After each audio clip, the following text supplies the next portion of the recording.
Telangana BJP అధ్యక్షుడు రామచంద్రరావుకు TPCC chief Mahesh Kumar Goud counter ఇచ్చారు. రాహుల్ గాంధీ అపాయింట్మెంట్ ఇప్పించాలని కోరిన రామచంద్రరావుకు సవాల్ విసిరారు.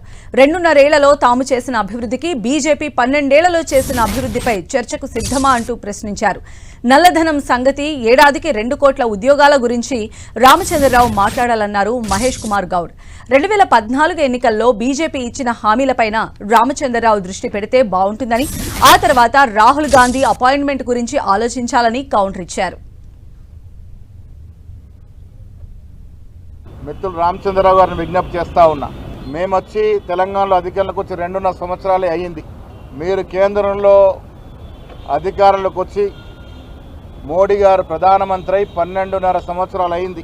ఈ 2.5 సంవత్సరాల తర్వాత మాట్లాడుకుందాం. కానీ 12 సంవత్సరాల ముందు ఆనాడు 2014 ఎన్నికలకు వచ్చే ముందు మీరు ఇచ్చిన వాగ్దానాలు 2 కోట్ల ఉద్యోగాలు, బ్యాంకు ఖాతాల్లో 15 లక్షల జమ, పెట్రోల్ డీజిల్ ధరల తగ్గింపు, పేదవాడి జీవితాలు బాగు చేస్తాం, ఎన్నెన్నో మాటలు చెప్పి అధికారంలోకి వచ్చారు. అవేవి ఇప్పటివరకు నెరవేరలే. అందుకే రామచంద్రరావు గారు ప్రధానమంత్రి సమయం ఇప్పిస్తే మొదటగా తెలంగాణ నుంచి వచ్చి వీటి గురించి అడుగుదాం.